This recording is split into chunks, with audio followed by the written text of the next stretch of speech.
Today's podcast is brought to you by Company Cam, the only app every painter needs. Company Cam makes it dead simple to communicate, document, and problem solve with your crew no matter where you are.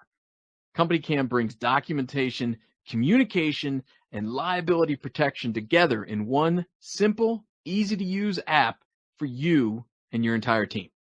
Take unlimited photos and videos, share custom reports, create flawless before and afters, and even communicate and share progress with homeowners with galleries and project timelines, all from your smartphone. Company Cam, the only app every painter needs. Check it out at companycam.com/paintradio. That's us, Paint Radio. companycam.com/paintradio.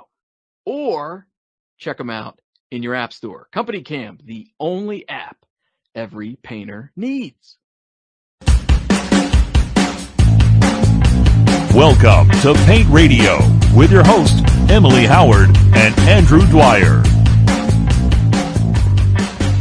The APC podcast, which stands for The American Painting Contractor, on the Paint Radio. That's what we do.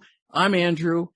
Emily, when you send, and of course everyone knows this, but it bears repeating, Emily is the brain trust behind this podcast. And so she creates these wonderful topics or comes up with these great topics, and she finds the perfect guests. She also creates the outline. And Emily, when you send me the outline, one thing I have to do a find and replace. And I have to find all of your uses of you all and change them to you. Really? Yes, because you like to say, what are you all seeing? How are you all doing? I say y'all. Do you think you really say y'all? I do. I'm from Virginia. The northernest state that thinks it's southern. Would you agree? True. Okay. Oh, absolutely. So, it's beautiful, though. Virginia is for lovers. It's a beautiful place. It is. It is very nice.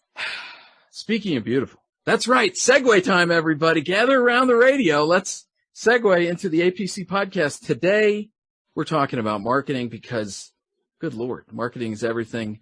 We're always interested to hear new ideas, new concepts, new strategies about marketing. And so today we have with us Matt Thibeau. He's the CEO of Savant Marketing Agency, savantmarketingagency.com. He's got a new book out that we're going to talk about. Matt, thanks for being on the program. Thanks for having me, guys. Heck yeah. So, Savant Marketing Agency, you work with contractors. Give the people who are not already familiar with you, what do you do over there at Savant Marketing Agency? Yeah, basically what we do is we help residential contractors with their lead generation and sales process. Pretty simple. Got to fill that funnel, right?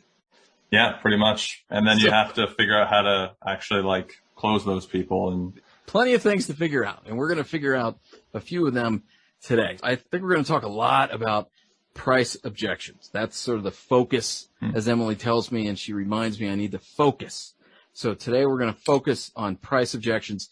Matt, what are some of the most common price objections, or what form do they take? Well, I would say just right off the bat is a lot of homeowners would be like, wow, that's pretty expensive. A bit of sticker shock maybe, right? Or you get kind of another type of answer after you present your quote is like, okay, we're going to have to think about this. And then you never really hear from the person again. Yes. Right? Matt, were there any others? I would say that those are the main two is sticker shock. I need to think about it. And then where people might kind of be like, wow, that's a lot more expensive than the other guy. Right. And so just being not on the same page maybe is a better way of saying it. Well, that is, as a homeowner, I have to say there's been more than once when a contractor came in. I don't think I'm ever not stunned by the price. Honestly, whether it's high or low, I can't think of a scenario where I wasn't surprised. Do you show that you're stunned, or do you hide that? Do you gasp? I try to hide it. I don't. No, I saved that for the podcast. No, I try to hide it, but I've almost come to a point in my life where I just expect to be surprised by what I'm going to hear. And a lot of that is because you just, as a homeowner, you really have no idea what's involved in getting a lot of these jobs done. And two, now I think that this is changing, but I do believe that in the past, it's been challenging to really decipher the difference between a high-end contractor and sometimes a low-end contractor. Now, that's not always the case. There are definitely instances where that's not true, but there's a lot of cases where you can pull in 3 contractors and get 3 unbelievably different prices, and you really don't know why they're so different. So that's a little insight from the homeowner's side of things. But when you're positioning yourself as a high-end painting contractor, somebody who does really good work and employs people who are skilled craftspeople, and you know that your price is going to be higher than some other people in maybe your area, what are some things that you can do from a marketing perspective to begin to set up that this is not going to be your cheapest bid should you get many? Yeah, well, I think you really hit the nail on the head, Emily, when you said that it varies for different contractors. And a lot of the time homeowners will be like, well, I don't know exactly what a good contractor would look like, right? Before they actually see the work. Like, how do I tell the difference, especially if you don't know much about it, right?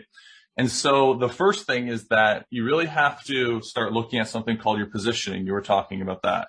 So the mistake that a lot of contractors, what they'll do is they'll start doing some kind of discount offer in like their marketing to try and get attention, just trying to promote themselves.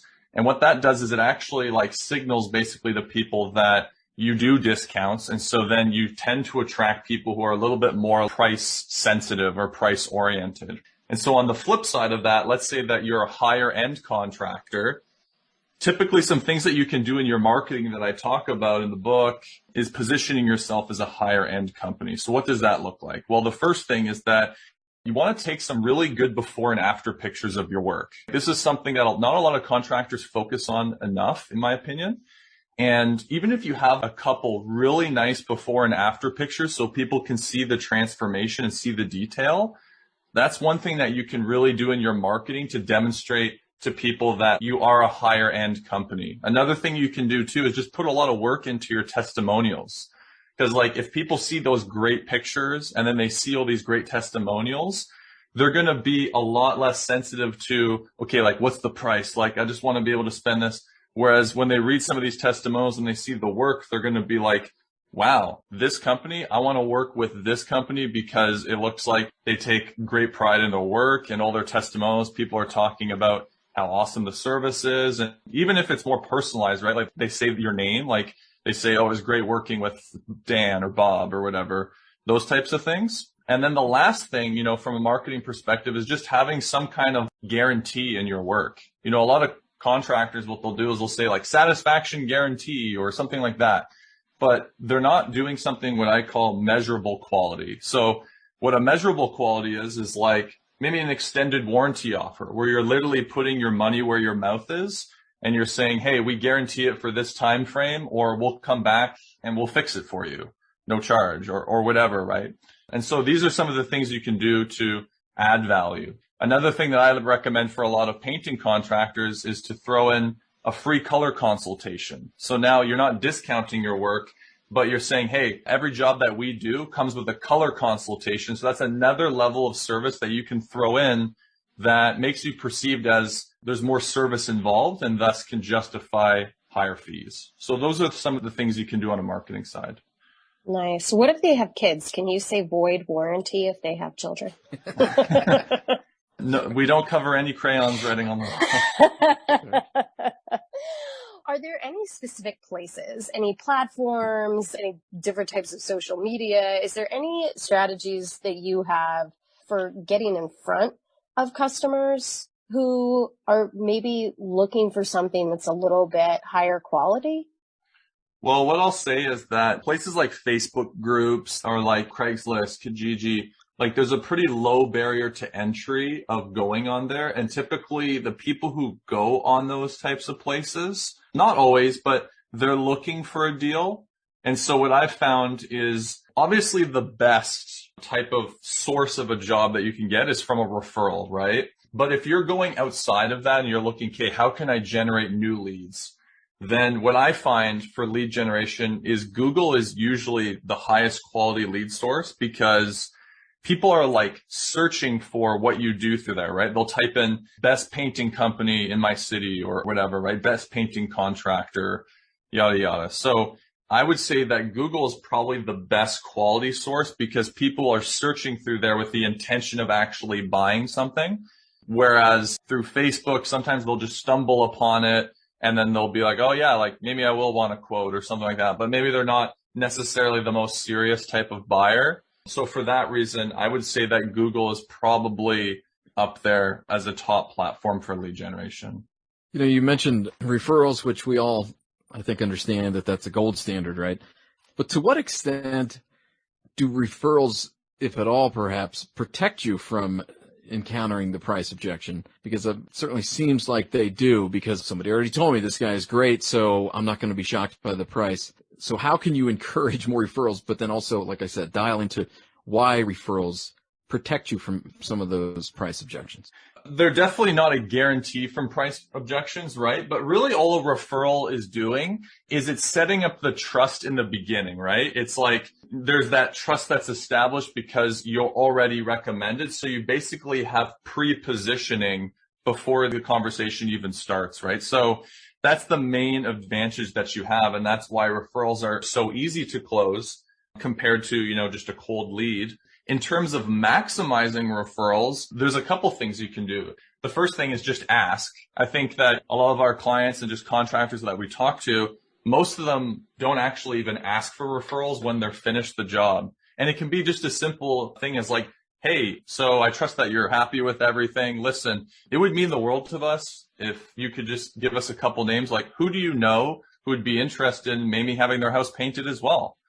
And just by simply asking at the end, you're going to be surprised of how many more referrals you're actually going to get. Another really cool strategy you can do as well to get referrals is every time that you do a job, we recommend, you know, you get 5 door hangers and it just says something like, hey, we're in the neighborhood. This is what we do. Here's our phone number. You maybe got a before and after picture on that door hanger and you hit 5 houses to the left and 5 houses to the right of the house that you're painting. And by doing that, because people know that you're in the area right now, you're a lot more likely. And then they're going to go over to Bob and Sally's house and say, hey, how's it going with that painting thing? Like, would you recommend them? And then that's how you can kind of stimulate more referrals from there. So I find that that strategy works really well as well.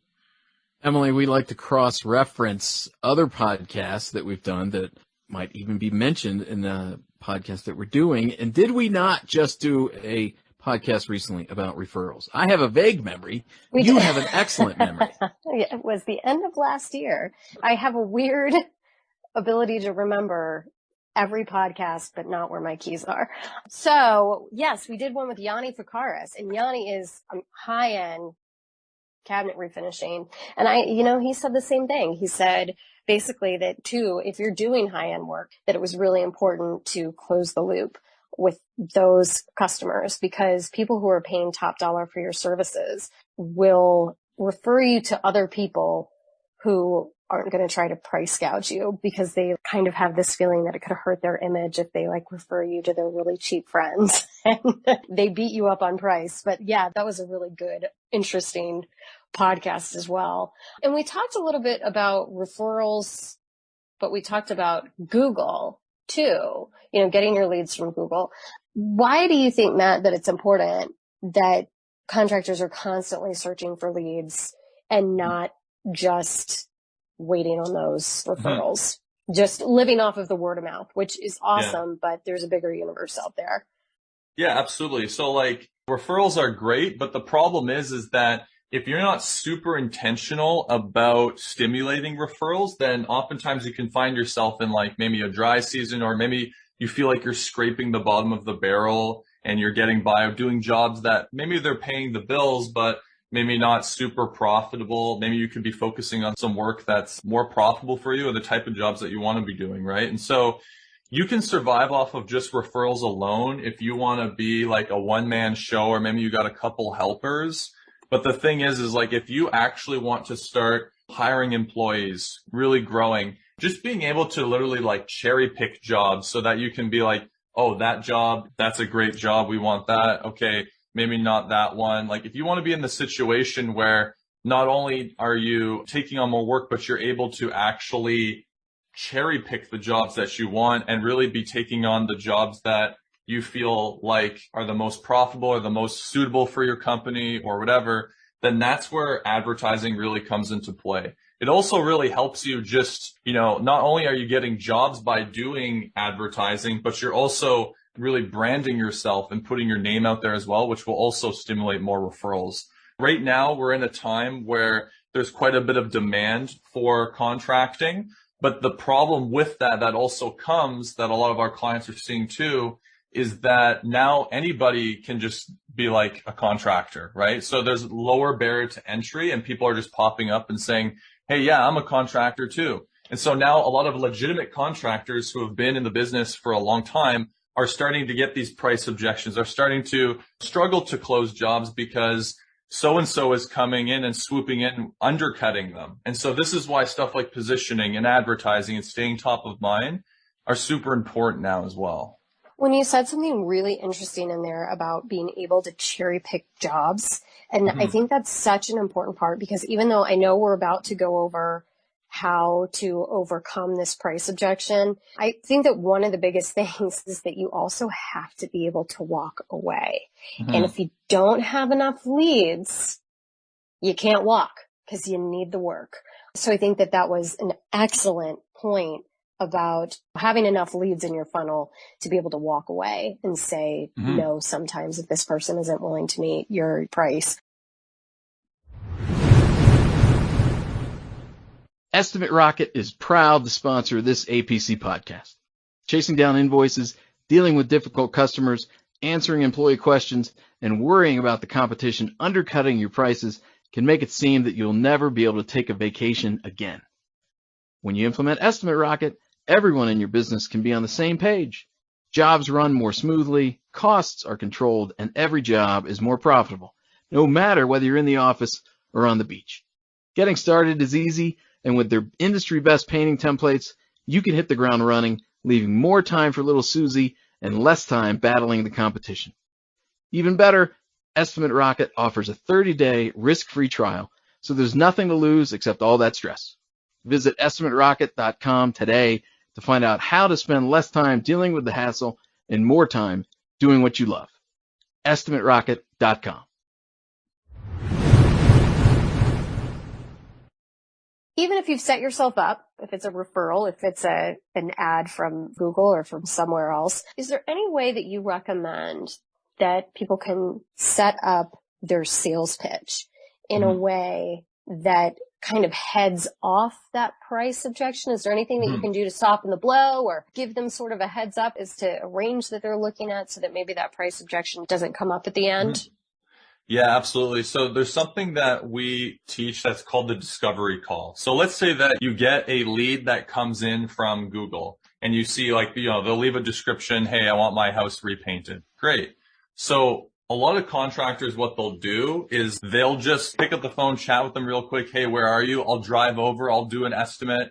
And they spend all this time putting all this work together. And then finally they present the end price to the person. And then the person's like sticker shocked and they're like, whoa, like we were completely on different pages here. So what we recommend is when that lead comes in, you do a discovery call. And what that looks like is basically you pick up the phone and you start asking questions. You start saying, whereabouts in the city are you located? Okay, you're located here. What exactly are you looking to get done? Okay, you're looking to get this done. And what's your timeline like? Just curious. What does that look like? Okay.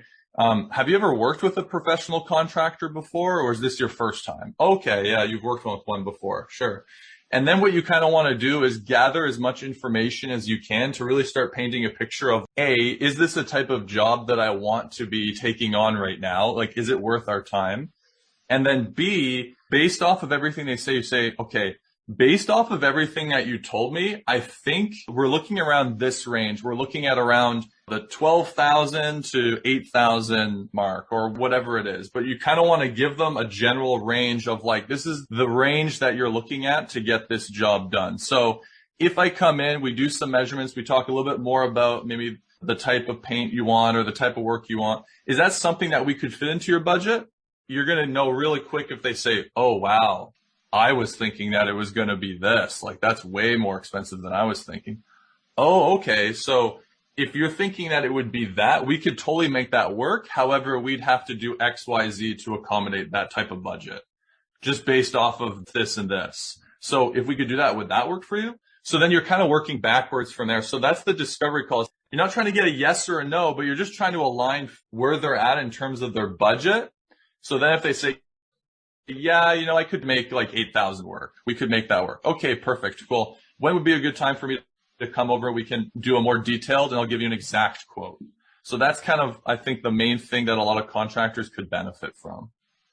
So you've got the discovery call, you put in all the legwork, you use all these best practices, but of course sometimes an ounce of prevention just doesn't work and you still get hit with the price objection. So there you are, you're in front of the customer objecting to the price. What do you do there? Because there are different types of objections. Some is simply surprise and others are truly objectionable. Like, I object to that price, it's too high, or boy, that's higher than I expected. So do you educate the customer? What do you do when you get hit with that objection?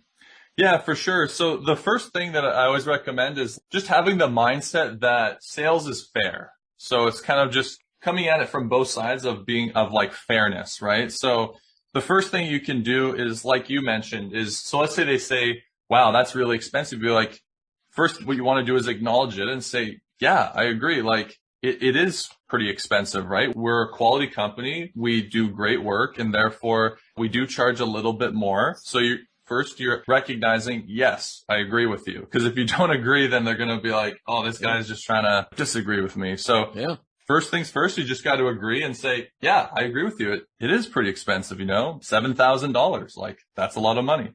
And then the next thing you want to say is, so I'm just curious, like, did it align with what the price that you had in mind?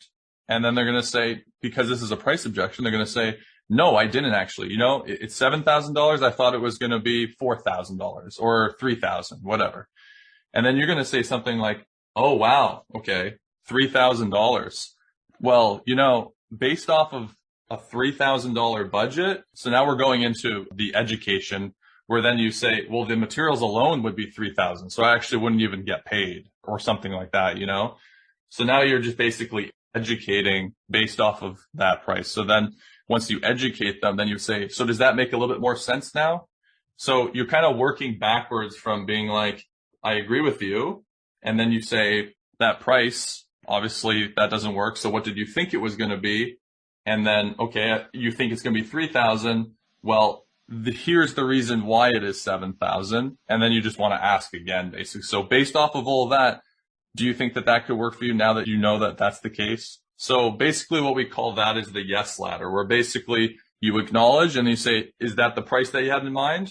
So then if they say, yeah, that's the price that I had in mind, I just need to think about it, or I just need to talk to my wife or something like that. Then you say, yeah, totally cool. You can talk to your wife or you can think about it. So then the next thing that you want to do is you want to start looking at, okay, so the price works for you. Are we the company that you want to work with? So it's like the price works now, but the reason that they're saying like, I need to think about it is because there's something else in that process that still is unanswered, right? It's like, maybe I don't trust you. Maybe it's that it really is a price objection and they're trying to look in for some other ways. So really what you want to do is first agree with them, get an understanding where they're at with price, educate them, ask again. If they still say, I need to think about it, then say, yeah, you can totally think about it. And then you want to go back into saying like, so you reached out to us, like, when are you thinking really? So basically for that price, we can paint the bottom half of your house and you'll have a really cool two-tone look, a living, breathing before and after shot. Yeah. Yeah, pretty much.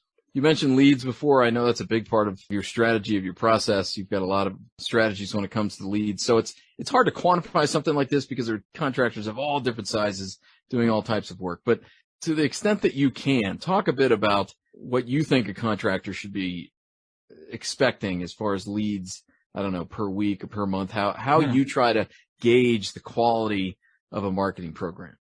Yeah, so like we like to start our clients off as at least 20 to 30 qualified leads a month.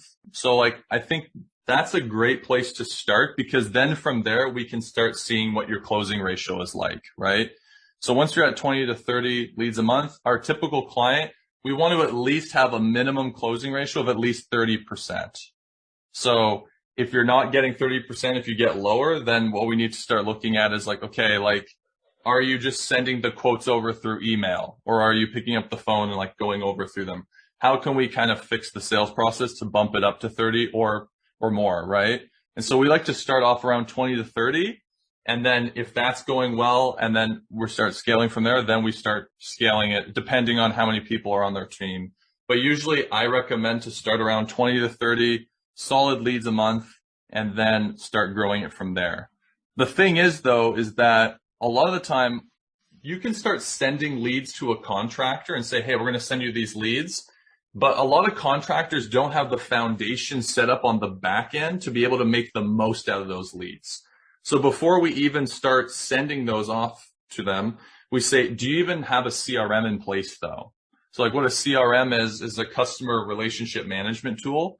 Well, basically what that is where we can store those leads and like follow up with them, track them. The thing is that oftentimes contractors are so busy trying to deliver on all of these promises and call these leads, set the appointments, blah, blah, blah, that a lot of times people will fall through the cracks. And so we want to make sure that there's a CRM set up, because maybe if you're relying only off of referrals, you might not need a CRM. But as soon as you start doing advertising, you're going to get a lot more leads coming your way. You want to be able to track those leads and follow up with them properly, right? Know the status of them so that when you wake up in the morning, you can open up your CRM and look and, oh, okay, I've got these people to follow up with. Let's see. So more often than not, when we first started, we would just be sending leads and doing our marketing. But then I realized there's a lot of foundational infrastructure that needs to be in place in order to really maximize that return. That makes perfect sense. Love that. I also love, I don't know if you said you have a new book, but I know you have a book. Tell us about your book, Matt. What's it about? Yeah, so the book's called Digital Marketing Secrets for Contractors. And basically what it is it's 7 steps to be able to start generating leads online. So I go through what we talked about earlier, like setting up all this positioning stuff, because it's like there's so many contractors who will just try and do advertising and then they'll say, oh, it doesn't work. But the reason is because they haven't done a lot of the foundational work first to be able to make it work for them. So this book is a systematic process basically that just walks you through like from step 1 to step 7. What do you have to do in order to set up a system like this so you're starting to get these quality leads coming in? And at the end of the book, I go through some case studies too, so you can kind of see some examples of clients that we've taken, implement the system for, and then the result from that. So the book, I really wrote it just because right now, obviously, things are shifting a lot more online. And so it's kind of like a roadmap for contractors to pick up. It's written in plain, simple language that you can understand. And just to be able to educate and help the community so that people can really sink their teeth into this stuff. Heck yeah. Where can contractors find that? Yeah, so if you want the paperback copy, you can get it on Amazon. But for this podcast, I'm giving away the ebook and the audiobook for free. So if you go to www.contractormarketingbook.com, you can get it for free there. Contractormarketingbook.com. Awesome. Thanks, man. Thanks for the my pleasure. Thanks for the freebie. It pays to listen to the APC podcast. Matt Thibeau, CEO of Savant Marketing Agency. Check them out, savantmarketingagency.com. Like I said, we love to hear new ideas, fresh perspectives when it comes to marketing, and you certainly provided that. Thank you for coming on the pod. Thanks for having me. More podcasts, paintmag.com. There's been a bit of a delay on the news section about Andrew's life today. It's really going to give you a behind-the-scenes look at everything I'm up to. There's been a lot of demand for it. We're doing our best. Be patient, people. There's a supply chain problem, and we're understaffed. So show some grace, but it'll be up soon. Paintmag.com. Have a great day.